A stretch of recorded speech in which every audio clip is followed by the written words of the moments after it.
The following program is a pdxjustice Media Productions From the Archives lecture. The date is March 15th, 1989. The title of the lecture is The United States, Israel, and the Palestinians. Our speaker is Noam Chomsky, Professor of Linguistics and Philosophy at the Massachusetts Institute of Technology. Noam Chomsky is world-renowned for his revolutionary work in the fields of linguistics and philosophy. He is perhaps best known, outside of university settings, for his writings on contemporary issues, international affairs, and U.S. foreign policy.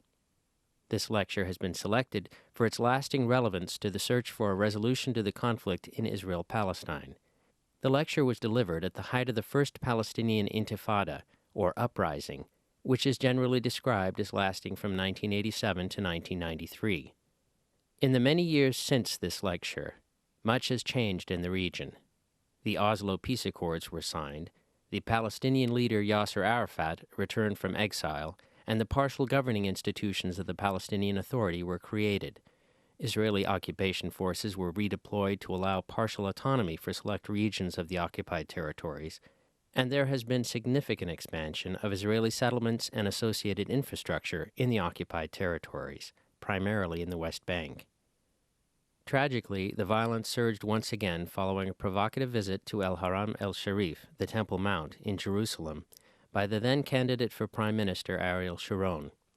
This is the often cited spark that began the Second Intifada, marked by the destruction of the Palestinian Authority security institutions, the redeployment of the Israeli occupation forces into the territories, the rise of targeted killings and assassinations of Palestinians by Israeli security forces, and a form of violent resistance that today colors many people's perceptions of the conflict, suicide bombing attacks against civilians inside of Israel.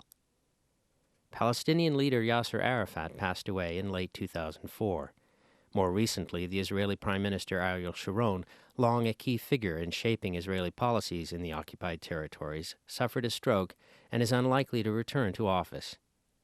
With the recent victory in democratic elections by the militant Islamic organization Hamas, events have once again taken a dramatic turn with uncertain consequences for all peoples of the region. We look back on this lecture, delivered over 15 years ago, for insights into where we find ourselves today. Of particular interest is Professor Chomsky's discussion of Zionism, his assessment of the so-called pro-Israel lobby, and his account of the strategic asset theory of U.S. support for Israel's continuing occupation. This entire lecture will be broadcast in 3 one-hour programs. The first program will include almost all of the lecture. The next program will conclude the lecture and cover most of the question and answer segment of Professor Chomsky's presentation. The final program will conclude the question and answer segment, and then turn to commentary by members of the Jewish and Palestinian communities involved in the struggle for peace and justice in this troubled land. And now, Professor Noam Chomsky, The United States, Israel, and the Palestinians. A lecture from the archives, March 15th, 1989. The lecture was delivered at the Wisconsin Union Theater on the Madison campus of the University of Wisconsin.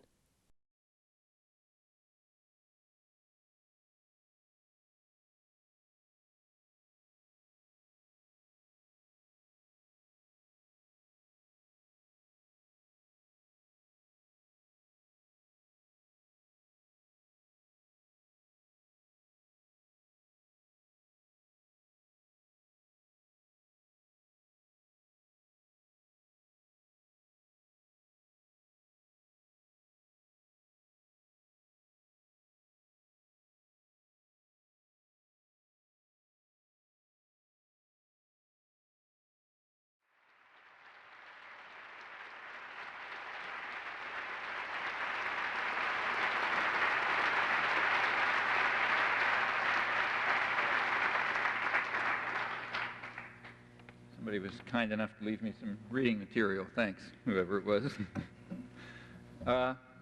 Well, I'd like to begin these, which will be pretty informal remarks, by reading a few things from a recent article in the Hebrew press in Israel.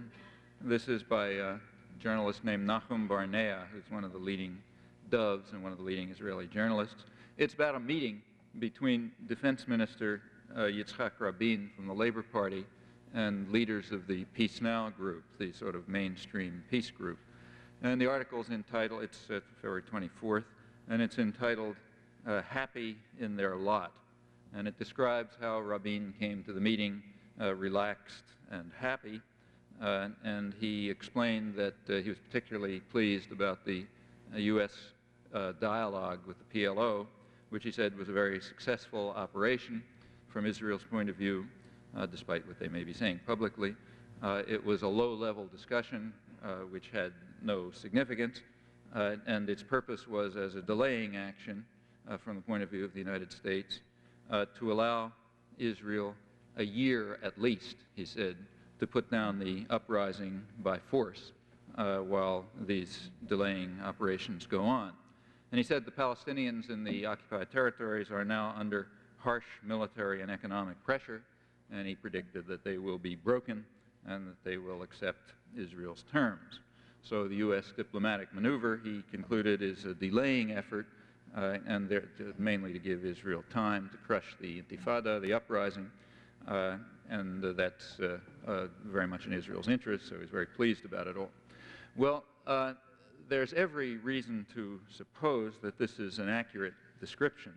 I think there's been every reason to suppose that ever since the United States agreed to the dialogue on December 14th in what was described as a stunning breakthrough and a tremendous triumph of American diplomacy and one of the great momentous events of modern history, and so on and so forth.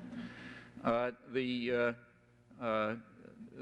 the Bush administration finally made public its terms, the point becomes quite obvious. There was a front-page article in the New York Times a couple days ago, March 12th, in which the Bush administration leaked the terms that it's proposing to both sides. To Israel, the proposals are that they reduce some of the repressive measures that they've instituted since the uprising began.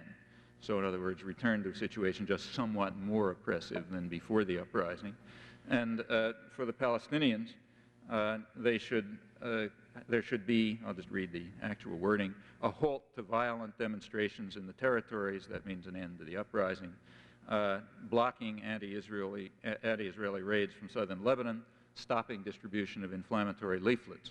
So in other words, they should stop everything and go back to the situation prior to the uprising, and Israel will go back to a somewhat more repressive situation than before, and then we can go on.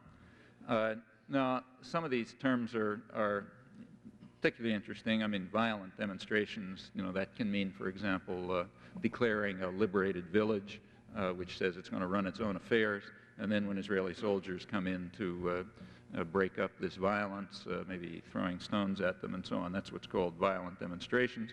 The blocking of anti-Israeli raids in southern Lebanon is an interesting case. There has been you recall about a week or two ago, there was, in fact, for the last several weeks, there's been a good deal of concern over whether the PLO is living up to its renunciation of terrorism, because there have been attacks against Israeli soldiers in southern Lebanon. Notice it's taken for granted that Israeli soldiers have a right to be in southern Lebanon, where they, in fact, carry out constant terrorist activities, which are typically not reported.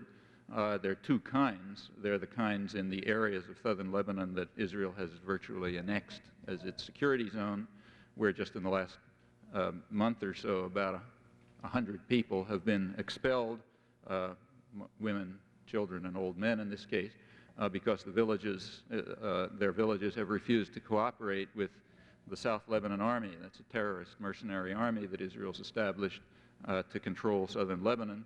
And Israeli forces are there to ensure that it does control them. The Israeli forces themselves have been storming the villages to drive people out. That's not considered terrorism. And also not considered terrorism are the regular Israeli bombings north of their security zone, that is throughout the rest of Lebanon. Just 2 weeks ago, for example, a bombing raid that happened to hit a school and wounded 26 children, 5 of them critically. Nobody knows what the further results are because nobody reported it. Last year, in 1988, according to Lebanese police, there were about 128 people killed and several hundred wounded, and many of them civilians in these raids. But that's not a problem of terrorism. Terrorism is if Lebanese or Palestinians attack Israeli soldiers in Lebanon. That's the kind of terrorism that they're called upon to stop.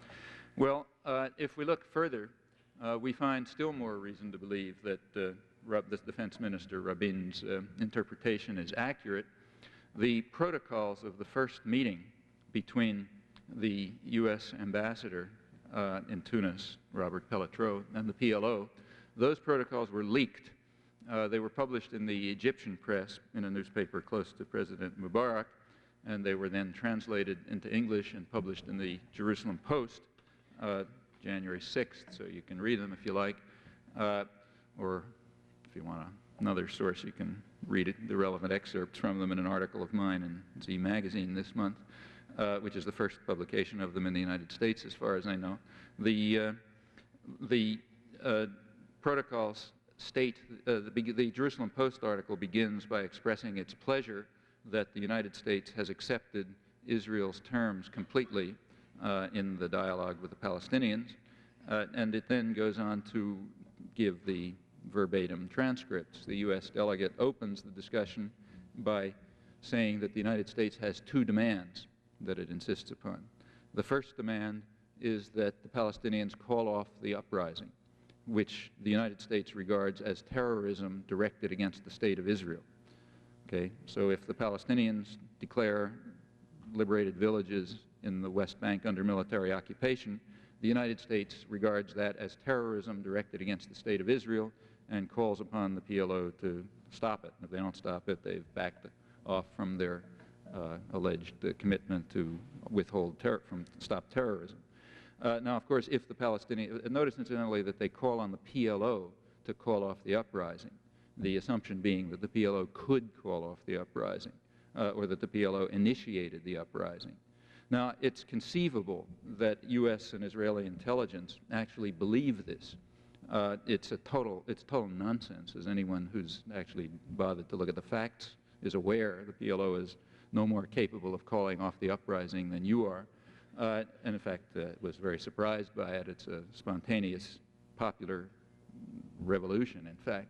But typically, over the years, wherever we have records, intelligence, CIA, the Mossad, the FBI, I mean, any intelligence agency that I know of, has been completely incapable of understanding the dynamics of popular movements. They make the most colossal errors in their effort to deal with this. I could give you some examples if you like.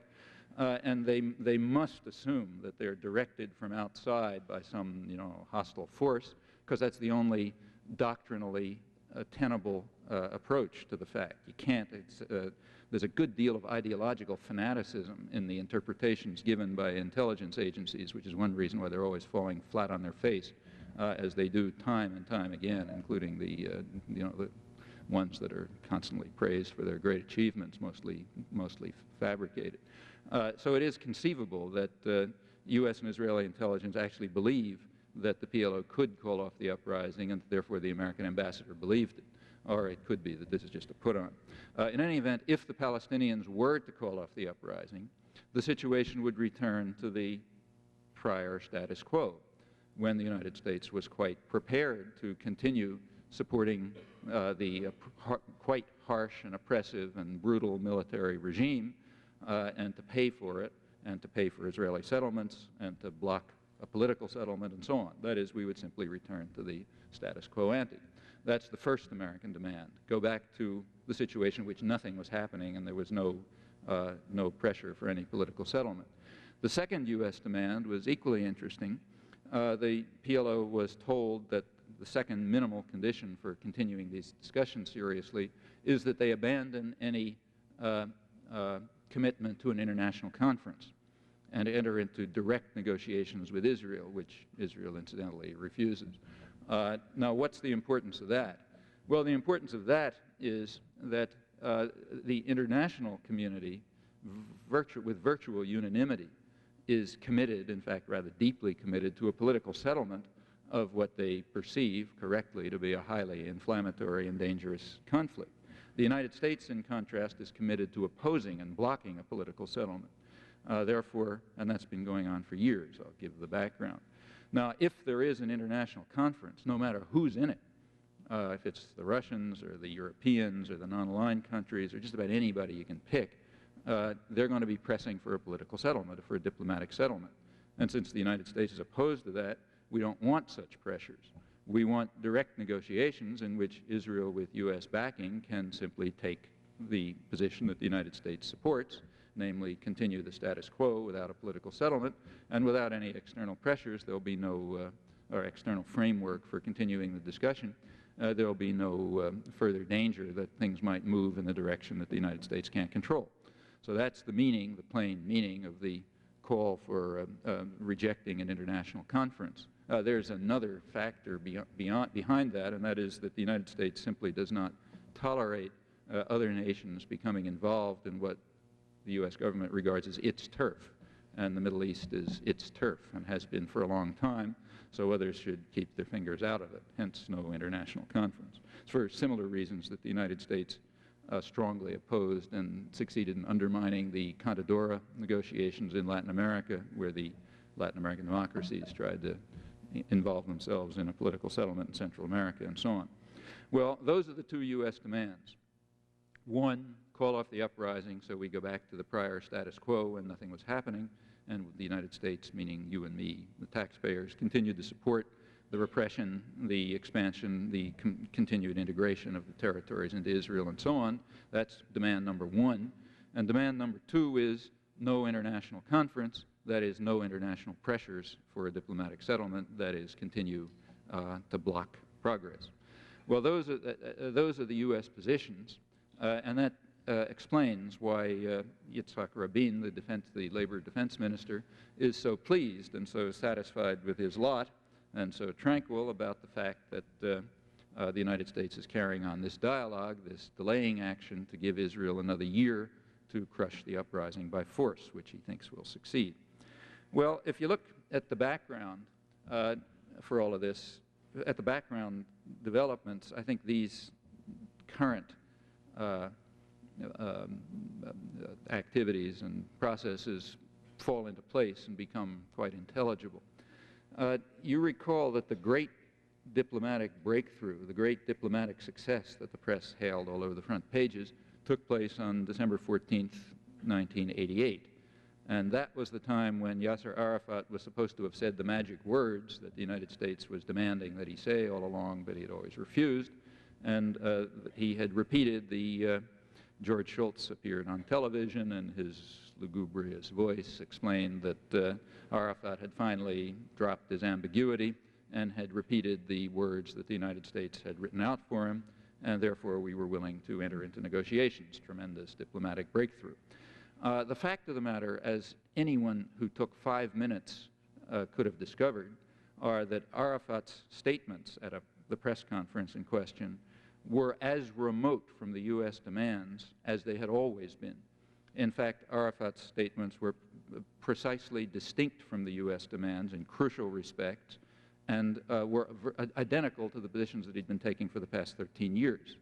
Now, that would have taken about 5 minutes to figure out, but you won't find that mentioned anywhere. The press, universally, to my knowledge, repeated that Arafat had capitulated, accepted the U.S. demands, and now we could have a dialogue with him. I'll come back to what the significance of that fact is, but let me put it in a little bit of historical context, and then I'll clarify what I mean by what I just said.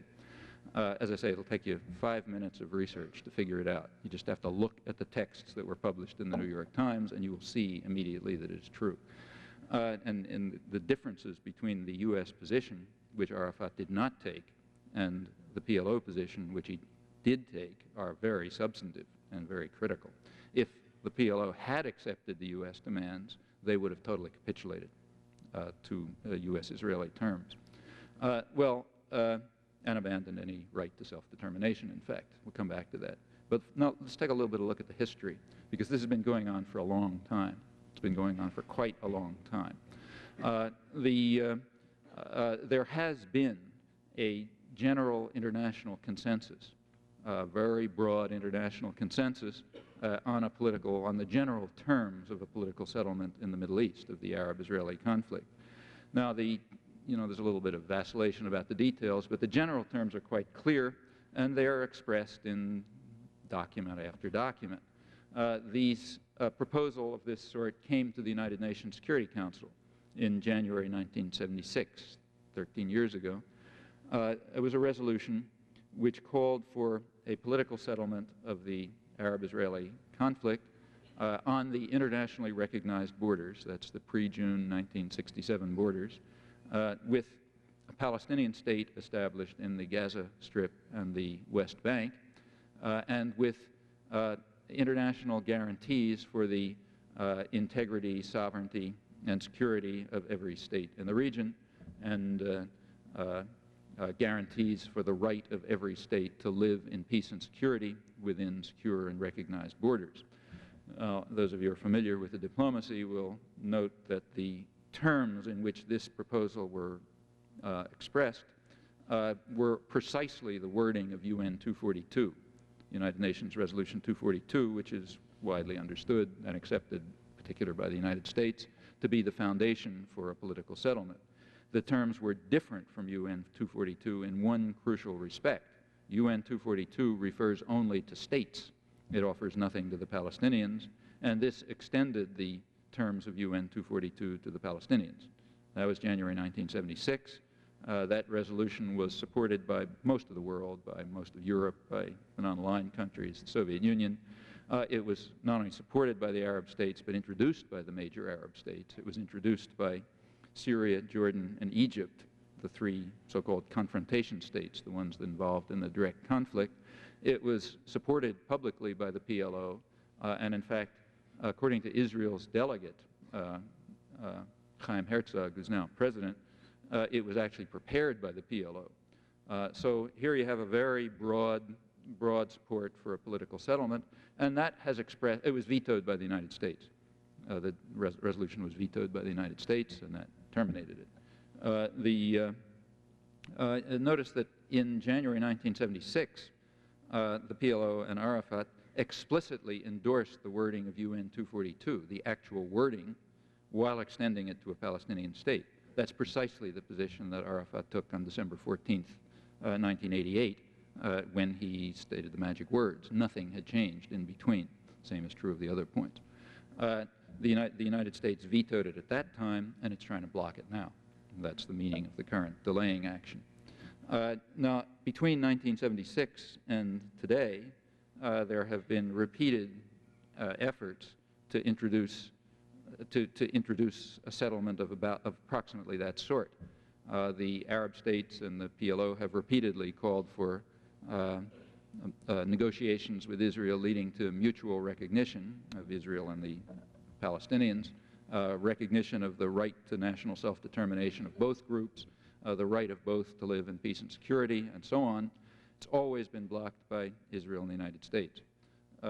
Israel's reaction to the UN session in 1976, incidentally, was to refuse to attend and to state Yitzhak Rabin was then the prime minister of what was considered a dovish labor cabinet.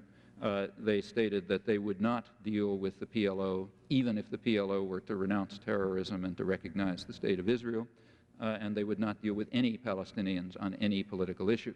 That was the dovish Labor Party position at the time.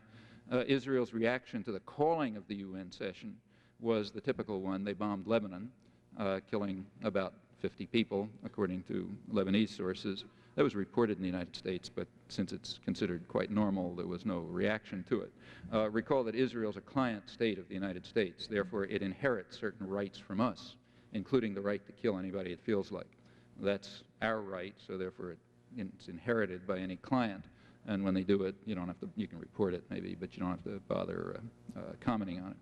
Well, that was January 1976. I won't run through all the details since, but if you want, I'll give you more. They're easily documented and are documented in print. That's roughly the story from then to now. Now let's look back a little further. That is not the first proposal to solve the, to reach a political settlement. The first proposal since the 1967 war was in February 1971. In February 1971, President Sadat of Egypt, who had just become president, called for a political settlement on the pre-June 1967 borders, the internationally recognized borders, with, again, the wording of UN 242, guarantees for the rights of all states to live in peace and security, et cetera, in fact, all the standard terms, and nothing for the Palestinians. In other words, that was a completely rejectionist proposal. He offered nothing to the Palestinians, zero. Israel recognized it as a genuine peace offer and rejected it on the grounds that if they held out, they could get better territorial concessions. Now, the United States backed Israel in that rejection, even though Sadat's proposal was framed in virtually the same terms. It was virtually identical with official United States government policy. What was happening in the United States at the time was that there was an internal conflict between two conceptions as to how to deal with the problem. One was the concept, I mean, symbolically, they were represented by Secretary of State William Rogers and National Security Advisor Henry Kissinger, respectively, but there were big power groups behind them. The Rogers position, which was expressed in the Rogers Plan, official U.S. policy from December 1969, was identical, essentially, with minor, trivial changes from Sadat's proposal. Kissinger, in contrast, supported what he wanted, what he called stalemate. The United States should just keep things the way they are, keep Israeli power in control. And in the internal conflict in Washington, Kissinger's position won out. In fact, shortly after, he managed to push Rogers out as head of the State Department, and he took over himself. And since that time, with very little change, a little wavering now and then, but basically, Kissinger's position, stalemate, in other words, support Israeli power and block a political settlement, that position has dominated U.S. policy and remains unchanged today, as these contemporary developments demonstrate. Now, what was the context of all of this? Well, the context of all of this was, there's a background context, and let me just, I should say before going on, that everything I've just described is easily documented, but it's missing from history. So when, say, the New York Times or scholarly monographs write about the peace process in the Middle East or the diplomatic history, they don't include these events. And they, nor do they include many other examples in which the PLO and the Arab states have pressed for such political settlements. The reason they don't include them is that the United States did not support them, and therefore they do not form part of the peace process. The term peace process has a technical meaning in U.S. discourse. It doesn't refer to some process leading to peace. That's naive. That's only what the dictionary says.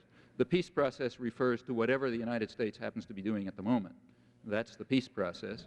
And since the United States was not supporting these things, they're not part of the peace process. So when the Times, say New York Times, does a rundown of the peace process, naturally they're not there. And the same is true of virtually all the scholarly literature, I should say. I'll come back to more about this tonight if you're around. But anyhow, that's what the peace process is. Therefore, this stuff is not in it. You can find it if you sort of dig through past issues of the New York Times, but it's not part of the history that people remember. It's just unacceptable fact, which therefore goes down the memory hole. But the real fact, the real unacceptable fact, is that since Kissinger's victory, essentially, over the Department of State in 1971, the United States has been insisting upon stalemate, that is, support for Israeli domination of the region, and that means blocking a political settlement, and there's every reason to believe that that's still continuing. Now, let's look a little more closely at first at the background, further background, and then at the details. Why this position? It's not just an irrational position. It has a logic behind it. You could argue that the logic is wrong, but you can't argue that there's no logic there. There is a logic there. The logic lies in the general U.S. geopolitical concern for the region. The United States has no particular concern for Israel. If Israel stopped being useful for U.S. purposes, it would go down the drain immediately. No moral concerns and no concerns for the greatest democracy in the Middle East and so on. All of that's there to justify policies taken on other grounds. People who think otherwise are going to be due for a rude surprise when U.S. policy finally does change, as it's likely to do. The concern of the United States in the region is basically oil. It was recognized since the 1940s that the Arabian Peninsula is the major source of energy, cheap, easily accessible energy for the next several generations, and that whoever controls that oil will basically dominate the world, meaning dominate, and if the United States controls it, it will have extensive power over its major enemies in the world, which are Western Europe and Japan. The Soviet Union is a rhetorical enemy, but Western Europe and Japan are real enemies because it was recognized already then, are potential rivals. By now they're quite real rivals, not potential ones anymore. And control over oil, control over their energy resources gives the United States veto power, as George Kennan put it years ago, in case they get out of line. I happen to be referring specifically to Japan, but the same is true of Europe. So the United States, which did not need the oil for itself at that time, and in fact still doesn't really, the United States and the Western Hemisphere, totally controlled by the United States, was the major oil producer, more than half the oil in the world until 1968. But the United States needed control over the oil as part of the mechanism for controlling the contours of the general global order that it intended to dominate. And that was taken very seriously. The oil of the Middle East was described by the State Department back in 1944 as a stupendous material resource and the greatest strategic prize in world history.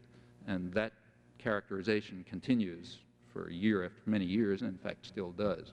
When the declassified documents emerge about today, 30 years from now, I don't doubt that you'll find similar comments. Now, how do you control the oil? Well, what threat is there to it? The same threat that there is to U.S. access to resources everywhere in the world. If you study U.S. foreign policy seriously, that is, you look at the actual documentary record of top-level planning, you discover a constant strain. The United States must be opposed to what are called nationalistic regimes. That means regimes that are responsive to pressures from the masses of their own population for improvement in low living standards and diversification of production and control of their own resources. Those are essentially quotes from document after document after document. Now, these regimes are what are sometimes called ultra-nationalist, or another term for them is radical nationalist. Now, radical here has nothing to do with politics. They can be ultra-right regimes run by some, military dictatorship.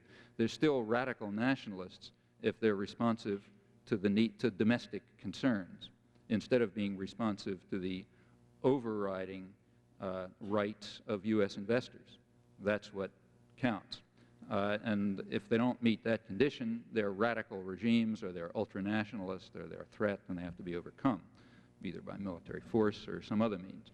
So you have to stop radical nationalism, nationalist regimes which try to carry out development for domestic needs instead of for the transcendent needs of U.S. investors. And in the Middle East, they were also concerned about radical nationalism, radical Arab nationalism. Now, what do you do about it? Well, running through the record, you find that at first the United States was not entirely clear about what to do about it. There was a debate. When General Nasser took over in Egypt in 1952, 53, around then, it was thought there was a split among U.S. policymakers. Some thought that he could be our boy in the Middle East, that is, that he could be the U.S. agent in the Middle East. And there was support for Nasser in the early period. But within a couple of years, it became clear that he was one of those radical nationalists, that he was an independent nationalist force. He sort of headed up the non-aligned movement, and in general, he was making waves. He was stimulating independent nationalist forces in the Arab world, and therefore he had to be stopped. That was obvious by the mid-50s. In 1958, the National Security Council, so that's the highest level of planning, produced a memorandum which stated that in the context of U.S. opposition to radical Arab nationalism, a rational policy would be support for Israel as the only reliable pro-U.S. force in the region. Now, that's the first recognition that I have been able to discover of what is now called the strategic asset thesis, the idea that Israel is a strategic asset which can serve U.S. needs. And the primary needs are to control and bar radical Arab nationalism, independent nationalist forces, which might ultimately threaten U.S. domination of the oil-producing regions. And this goes on. In the 1960s, these concerns intensified as there was a conflict, in fact, an actual war between Saudi Arabia and Egypt. Saudi Arabia is what we really worry about. That's where most of the oil is. And as long as that oil is under the control of Saudi Arabian elites, nobody cares, because Saudi Arabian elites are regarded as sort of honorary Americans, like the South Africans. South Africans regard the Japanese as honorary whites. We regard the Saudi Arabian elites as honorary Americans. They went to Harvard Business School, you know, they do what we tell them, and they'll run things in our interest. It's the radical nationalists we're worried about, the ones who aren't honorary Americans. There was a conflict between Saudi Arabia and Egypt, reaching the level of actual war in the early 60s, and that was considered very dangerous because support for radical Arab nationalism in Saudi Arabia and the Gulf Principates and so on, that could be dangerous to the major sources of oil, meaning they might fall under domestic control. In 1967, Israel, in fact, was regarded at the time by U.S. intelligence as a barrier to radical nationalist pressures against the Arabian Peninsula, against Saudi Arabia. Well, all of that came to a head in 1967. In 1967, Israel, with extensive U.S. backing, public U.S. backing, maybe actual more than just backing, but at least public U.S. backing, won a major military victory. It smashed the major Arab force, Egypt, also Syria, conquered the Sinai, the Syrian Golan Heights, the West Bank, expelled a couple 100,000 people, and implanted itself in this region as a kind of a regional superpower. Now, that was considered a big victory in the United States. There was a lot of applause. The reason was that, I mean, whatever the population may have felt, the reason among planners was that this broke the back of radical Arab nationalism. It terminated the radical nationalist threat to Saudi Arabia, so it was assumed. And Israel won a lot of points on that. It's at that point that the close U.S.-Israeli alliance begins. We're now getting up to 1970 and 71. By 1971, when Sadat made his proposal, other things were happening in the world as well. The United States at that time was beginning to suffer the serious costs of the Vietnam War. The Vietnam War changed power relations. It was extremely costly to the United States, and it was very beneficial to the rivals of the United States. Canada, Europe, and Japan were enriching themselves on the destruction of Indochina as offshore producers of war materials and so on. And that really shifted the balance considerably between the United States and its main rivals, and something had to be done about it. In fact, lots of things were done. But one thing that was done was to change the conception of how you run the world. What was introduced at that time was what was called the Nixon Doctrine, about 1970-71. Now, the Nixon Doctrine was based on a recognition of the reality that the United States could not police the entire world itself, just didn't have the capacity to do that anymore. And therefore, we had to have what the Secretary of Defense called local cops on the beat, local gendarmes who would run particular areas for us, with police headquarters, of course, in Washington. The way Henry Kissinger put it, in a little more academic terms, he said other powers will have regional responsibilities which they will carry out within the overall framework of order managed by the United States. So that's a kind of a derogation of authority. You've got these regional authorities there, the local cops, and they sort of run their own affairs. They run the local region, and we give them the general framework. That's the Nixon Doctrine. Well, with regard to the Middle East, and that was applied for the entire world. The United States is a global power. With regard to the Middle East, the local cops on the beat were supposed to be Israel and Iran. Iran was then under the Shah. Israel and Iran had a very close alliance. How close it is, we only learned after the fall of the Shah, when a lot of documentation came out in Israel, very little of it published here, which showed what a deep alliance that was. In fact, it was quite remarkable. Of course, the United States knew all about it. So it was a secret but real alliance. The idea was that Iran and Israel, both heavily armed by the United States, would serve as local cops on the beat to prevent radical Arab nationalism from getting out of hand. Now, that point of view is expressed quite openly by the leading U.S. government specialists on the area, Senator Henry Jackson in particular, who was the leading Senate expert on oil in the Middle East. pointed out that Iran, Israel, and Saudi Arabia, that's basically where the oil is, Iran, Israel, and Saudi Arabia have served to inhibit and contain those irresponsible and radical elements in certain Arab states who, were they free to do so, would pose a grave threat indeed to our principal sources of petroleum. The Saudis understand that Israel and Iran play a vital stabilizing role. The reason he added that last sentence is that theoretically Saudi Arabia was at war with Israel and was at war with Iran. There was a war with Iran over the Iranian occupation of Arab islands in the Gulf, and theoretically they were at war with Israel. But Henry Jackson was pointing out to the sophisticated that that war was just for show.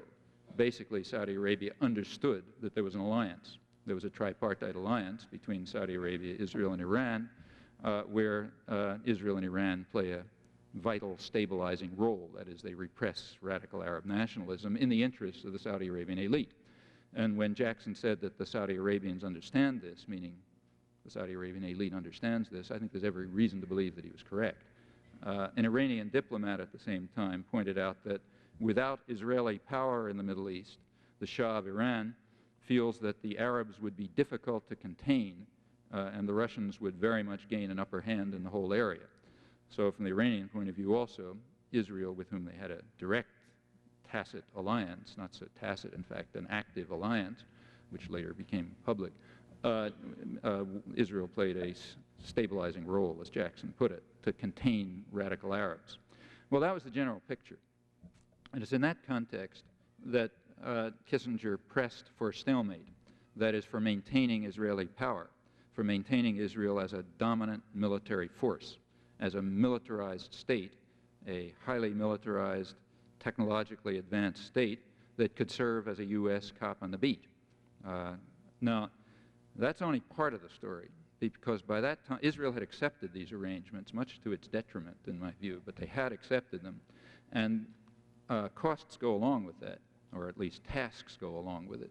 Israel was increasingly being called upon to play the role of a U.S. mercenary state for much of the world. In the 1960s, as these relationships began to crystallize, Israel helped the United States penetrate Black Africa with a huge CIA subvention, which became public later. That meant that there were states in Africa where the United States really couldn't directly intervene very easily, couldn't get the American public to accept it and so on, but Israel could do it for us. And that led to a lot of effects.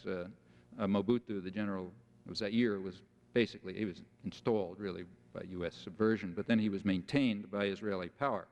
They trained his guard, they armed him, and so on. Idi Amin, who the United States and Britain originally backed in Uganda, was placed in power partially with Israeli support and maintained that way. And the same was true across the region.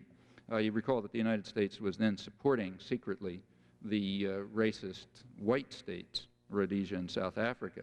Couldn't do it publicly. Now, there was a United Nations embargo against sending oil to Rhodesia, but the United States was able to get around it by having Israel send the oil to Rhodesia, as the Department of Commerce later conceded. And in general, the establishment of pro-U.S., often very brutal military states in Africa proceeded with Israeli help. They were the mercenaries who carried it out. By the 1970s, these roles extended to Asia and particularly Latin America. As throughout Latin America in the late 60s and the early 70s, there was a kind of a plague of national security regimes, Nazi-style state military dictatorships installed with U.S. aid and support, first in Brazil and Uruguay and then Chile when the government was overthrown, and Argentina and so on. It was difficult for the United States to support them directly because of congressional human rights legislation and other things, but Israel could do it for us. So Israel established the relations with the neo-Nazi generals in Argentina and with the Pinochet government in Chile, and sent them the arms and gave them the training and sent people to lecture at the War College and so on and so forth. They established the relations, and the United States, that's serving the United States. In the late 70s, these relationships extended. In the late 70s, and they extended to Central America, where massive repression was beginning. In Guatemala, there was real mass murder beginning in the late 70s. Again, the Carter administration couldn't openly support it because of congressional human rights legislation, but Israel was able to do it. They were able to provide the arms and the computer centers and the trainers and so on, along with other U.S. mercenary states like Taiwan, funding from Saudi Arabia and so on. Remember, the United States is a powerful state. It's a global power. Other countries hire terrorists. The United States hires mercenary states as terrorists. That's a new dimension in international terrorism. Nobody else even comes close. This network, bits and pieces of which were exposed in the Iran-Contra hearings, if you bothered to read closely, but that's what it's really about. That was already developing in the 60s and especially in the 1970s, and Israel was only one of them. Taiwan's another. Saudi Arabia was the banker, and Japan supplied mercenaries. In fact, all of them are involved. It's a big, complicated international terrorist network, Israel was a major component as a militarily competent, technologically advanced, and very dependable state. Why was it dependable? Well, because it was utterly dependent on the United States for survival. In the conditions of military confrontation, as long as a military conflict continues there, Israel is, in fact, very dependent entirely on the United States for its survival. The level of armaments in the region is fantastic. Anything gets out of control, they could be wiped out. To keep their military edge, they require massive support from the United States, and being dependent, they're therefore assumed to be dependable, and therefore they perform these services. Well, all of that is what's called the strategic asset theory. There are more connections than that. There are intelligence connections, which are considered valuable to American intelligence. They cooperate in weapons development. They are able to try out weapons in the field, which is very valuable, particularly against defenseless targets, which is the best way to do it. There's no way directly for the Pentagon to try it out, but Israel can try out the new fancy weapon systems, which is considered, again, a big gift and so on. And they sometimes capture, advanced Russian armaments, and intelligence likes that, and so on. So lots of services and connections, and all of that put together is the strategic asset theory. Now, one could argue that this is a crazy policy. Okay, that's another question. But it's not one that lacks logic. That's what's important. And it has been the one that's dominated. As to why it's dominated, you probably have to look at the domestic American political scene and all sorts of other things. But the fact that it's dominated is a fact, and that's for our purposes here. It's enough to point that out. And for this reason, the United States has been blocking any political settlement, because a political settlement would terminate these arrangements. In a political settlement, Israel would simply be absorbed into the region as its technologically and industrially most advanced component, but instead of being a kind of a Prussia or a Sparta on call for services, it would be a kind of a Switzerland or a Luxembourg, and that's essentially no use for the purposes of serving as a regional gendarme or a global mercenary. In 1979, the Shah of Iran was overthrown in a popular revolution, and that meant that one of the two components of this tripartite alliance was gone. The United States at once began to move with Saudi Arabian and Israeli support to try to overthrow the new regime. That was the point. There's no doubt in my mind that that was the point of the arms flow to Iran, beginning right away in 1979 and 1980 through Israel with Saudi Arabian support. Again, this was quite well known in the early 80s, mostly, in fact, entirely suppressed in the Iran-Contra hearings. But that began right away, and the Israelis who were involved, the top-level Israelis, including the Israeli ambassador, the current Israeli foreign minister, Moshe Aarons, pointed out way back in 1982 that the purpose of the arms flow to Iran was to overthrow the civilian regime. Remember, it's a very typical technique. When you're trying to overthrow some civilian government, it's natural and almost a reflex to send them arms. That's what you do all the time. I mean, and it makes perfect sense. How do you overthrow a civilian regime? Well, you make contacts with the domestic military, and they'll overthrow the regime for you. But to make contacts with the military, you have to have contacts, training, arms sales, that sort of thing. So it's typical, over and over again, to overthrow. If you want to overthrow a civilian regime, you arm them. The United States, as everybody knows, was trying to overthrow the Allende regime in Chile, and throughout that whole period, it was sending Chile arms, and it worked. And we were rewarded by the Pinochet coup. Same thing was done in Indonesia and Brazil. I mean, it's standard. And it's pretty clear that immediately after the overthrow of the Shah, this operation began again in Iran, and the end pieces of it were misleadingly described in the Iran-Contra hearings. But it began really in the early 80s. It was quite obvious already by then. There was plenty of evidence for it. The fact that Israel and Iran and Saudi Arabia were involved in all of this, as was exposed in the Iran-Contra hearings, is not in the least surprising. In fact, that should have been precisely anticipated, because it's simply an attempt to reconstruct the tripartite alliance that was the basis for U.S. power in the region. Well, that Iranian part didn't succeed, but although the whole thing is still going on, incidentally, that's part of the maneuverings today. As the Shah, after the Shah fell, Israel's role as a strategic asset became more important, because it was the last gendarme. And in fact, U.S. aid to Israel shot up at that time, 79, 1980, around then, from 79 to 1982, U.S. aid to Israel, even official aid, you look at the whole story, it's more, but the official aid reached about 50% of total U.S. aid in the world. That's a lot for a small country. And it reflects the significance of maintaining U.S. dominance over that strategically critical region. Well, that's the logic of the U.S. opposition to a political settlement over many years. I think it's the logic of the current rejection of a political settlement, which the U.S. is still engaged in. This concludes Part 1 of the lecture program, The United States, Israel, and the Palestinians. In a moment, we'll turn to a brief preview of Part 2 of this series. Our speaker has been Noam Chomsky, professor of linguistics and philosophy at the Massachusetts Institute of Technology. Among his many publications, he is author of Middle East Illusions, which includes his early work, Peace in the Middle East, Reflections on Justice and Nationhood, The Fateful Triangle, The United States, Israel, and the Palestinians, and 9/11, a collection of interviews published in the aftermath of the attacks on the World Trade Center and the Pentagon. The lecture was delivered on March 15, 1989, at the Union Theater of the University of Wisconsin campus in Madison, Wisconsin. Part 2 of this program will conclude the lecture and turn to questions from the audience. Part 3, the final program, will conclude the question and answer segment and turn to commentary from members of the Palestinian and Jewish communities involved in the search for a lasting resolution to this decades-old conflict.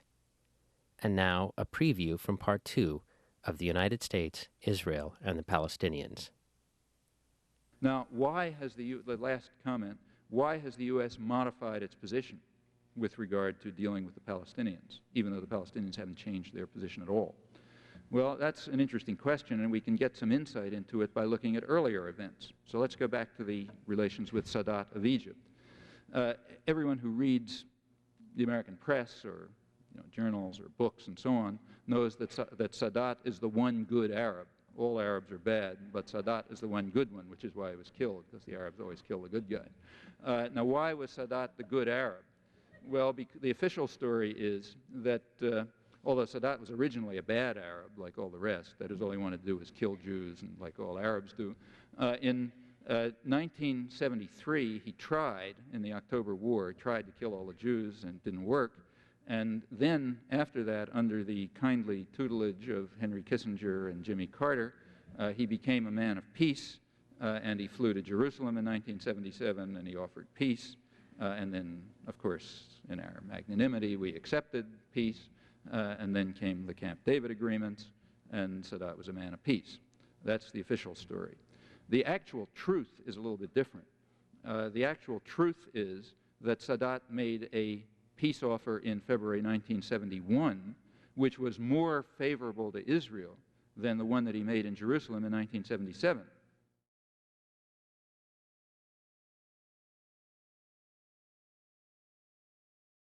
For more information about this and other PDX Justice programs, please visit our website at www.pdxjustice.org. You'll find broadcast dates for this and other programs, and links to additional resources for learning more about the conflict in Israel-Palestine. This program has been produced by PDX Justice Media Productions. Thank you for tuning in, and thank you for supporting public access cable television.